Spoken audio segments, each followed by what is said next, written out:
আইন শৃংখলা পৰিস্থিতিটো আপোনালোকে দেখিছে যে মুখ্যমন্ত্ৰী ডাঙৰীয়া অতি অসহায়। মই এটাই ক'ম যে মুখ্যমন্ত্ৰী ডাঙৰীয়াৰ বহুত ভেজা হৈছে, বহুত ভৰ হৈছে।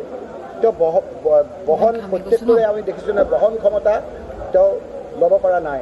সেইকাৰণে অন্ততঃ মুখ্যমন্ত্ৰী হৈ থাকক, তেওঁ গৃহ বিভাগটো এৰি দিয়ক। তেওঁ মুখ্যমন্ত্ৰী হৈ থাকক, তেওঁ কোনো ডিপাৰ্টমেণ্ট নোলোৱাকৈও মুখ্যমন্ত্ৰী হৈ থাকিব পাৰে। তেওঁতো সৰ্বা গতিকে গৃহমন্ত্ৰীটো যদি এজন সুকীয়াকৈ চলাব দিয়ে, মই ভাবোঁ যে এই ক্ষেত্ৰত অলপ সহায়ক হ'ব। যিকেইটা দিন চৰকাৰখন থাকে, 26ততো চৰকাৰখন যাবই। তাৰ আগত যদি কেন্দ্ৰত আপোনাৰ সলনি হয়, আমি যদি হাৰিয়ানাত জিকি যাওঁ, মহাৰাষ্ট্ৰত যদি আমি জিকি যাওঁ, বিভিন্ন ৰাজ্যত যদি আমি ঝাৰখণ্ডতো জিকি যাওঁ, তেতিয়াতো আমি জিকিমেই। ঝাৰখণ্ডত এনেকুৱা এটা পৰিৱেশ হৈছে, ইয়াত যে এজন ট্ৰাইবেল লোকক যে আঁতৰাই পেলাই যে মুখ্যমন্ত্ৰী হ'ল, সেই কথাটো তাৰ মানুহে গম পাই গৈছে। সেইকাৰণে জনজাতি প্ৰাধান্য থকা সেই ঝাৰখণ্ডত ৰাইজে কৈছে যে এই মানুহজনে আমাক আজি ইয়াত আজি আমাক আহি গোটেই মানুহখিনিক বিশৃংখলতাৰ সৃষ্টি কৰিব বিচাৰিছে। আমি ট্ৰাইবেল লোকসকলে অন্ততঃ সেই লোকজনক এটা শিক্ষা দিবৰ কাৰণেই এইবাৰ কংগ্ৰেছক ভোট দিয়াৰ কথা থিৰাং কৰিছে। যিসকল বিজেপিৰ লগত আছে সেইসকলেও কৈছে যে আমাৰ ট্ৰাইবেল এজন অসমত কংগ্ৰেছৰ বিৰুদ্ধে আছিলে, অসমত মুখ্যমন্ত্ৰী হৈছিলে, তেওঁক চল চাটৰিৰে আঁতৰাই দিছে। গতিকে সেই মুখ্যমন্ত্ৰীজন আমাক আঁতৰোৱাৰ কাৰণে তেওঁ যে এজন জনজাতি বিৰোধী, সেই কথাটো ঝাৰখণ্ডৰ মানুহে গম পাইছে। সেইকাৰণে ঝাৰখণ্ডত তেখেতৰ বিৰুদ্ধে এটা প্ৰবল জনমত গঢ়ি উঠিছে।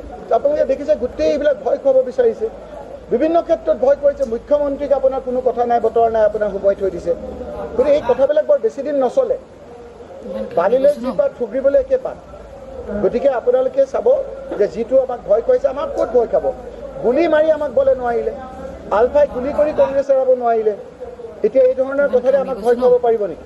আইন শৃংখলা পৰিস্থিতিটো আপোনালোকে দেখিছেই যে মুখ্যমন্ত্ৰী ডাঙৰীয়া অতি অসহায়। মই এটাই ক'ম যে মুখ্যমন্ত্ৰী ডাঙৰীয়াৰ বহুত ভেজা হৈছে, বহুত ভৰ হৈছে। তেওঁ বহন প্ৰত্যেকটোৰে আমি দেখিছোঁ যে বহন ক্ষমতা তেওঁ ল'ব পৰা নাই। সেইকাৰণে অন্ততঃ মুখ্যমন্ত্ৰী হৈ থাকক, তেওঁ গৃহ বিভাগটো এৰি দিয়ক। তেওঁ মুখ্যমন্ত্ৰী হৈ থাকক, তেওঁ কোনো ডিপাৰ্টমেণ্ট নোলোৱাকৈও মুখ্যমন্ত্ৰী হৈ থাকিব পাৰে। তেওঁতো সৰ্বা গতিকে গৃহমন্ত্ৰীটো যদি এজন সুকীয়াকৈ চলাব দিয়ে, মই ভাবোঁ যে এই ক্ষেত্ৰত অলপ সহায়ক হ'ব। যিকেইটা দিন চৰকাৰখন থাকে, 26ততো চৰকাৰখন যাবই। তাৰ আগত যদি কেন্দ্ৰত আপোনাৰ সলনি হয়, আমি যদি হাৰিয়ানাত জিকি যাওঁ, মহাৰাষ্ট্ৰত যদি আমি জিকি যাওঁ, বিভিন্ন ৰাজ্যত যদি আমি ঝাৰখণ্ডতো জিকি যাওঁ, তেতিয়াতো আমি জিকিমেই। ঝাৰখণ্ডত এনেকুৱা এটা পৰিৱেশ হৈছে, ইয়াত যে এজন ট্ৰাইবেল লোকক যে আঁতৰাই পেলাই যে মুখ্যমন্ত্ৰী হ'ল, সেই কথাটো তাৰ মানুহে গম পাই গৈছে। সেইকাৰণে জনজাতি প্ৰাধান্য থকা সেই ঝাৰখণ্ডত ৰাইজে কৈছে যে এই মানুহজনে আমাক আজি ইয়াত আজি আমাক আহি গোটেই মানুহখিনিক বিশৃংখলতাৰ সৃষ্টি কৰিব বিচাৰিছে। আমি ট্ৰাইবেল লোকসকলে অন্ততঃ সেই লোকজনক এটা শিক্ষা দিবৰ কাৰণেই এইবাৰ কংগ্ৰেছক ভোট দিয়াৰ কথা থিৰাং কৰিছে। যিসকল বিজেপিৰ লগত আছে সেইসকলেও কৈছে যে আমাৰ ট্ৰাইবেল এজন অসমত কংগ্ৰেছৰ বিৰুদ্ধে আছিলে, অসমত মুখ্যমন্ত্ৰী হৈছিলে, তেওঁক চল চাটৰিৰে আঁতৰাই দিছে। গতিকে সেই মুখ্যমন্ত্ৰীজন আমাক আঁতৰোৱাৰ কাৰণে তেওঁ যে এজন জনজাতি বিৰোধী, সেই কথাটো ঝাৰখণ্ডৰ মানুহে গম পাইছে। সেইকাৰণে ঝাৰখণ্ডত তেখেতৰ বিৰুদ্ধে এটা প্ৰবল জনমত গঢ়ি উঠিছে। আপোনালোকে দেখিছে গোটেই এইবিলাক ভয় খুৱাব বিচাৰিছে, বিভিন্ন ক্ষেত্ৰত ভয় কৰিছে। মুখ্যমন্ত্ৰীক আপোনাৰ কোনো কথা নাই, বতৰা নাই, আপোনাৰ সোমোৱাই থৈ দিছে। গতিকে এই কথাবিলাক বৰ বেছি দিন নচলে। বালিলৈ যি পাত ফুগৰিবলৈ একে পাত। গতিকে আপোনালোকে চাব যে যিটো আমাক ভয় খুৱাইছে, আমাক ক'ত ভয় খাব?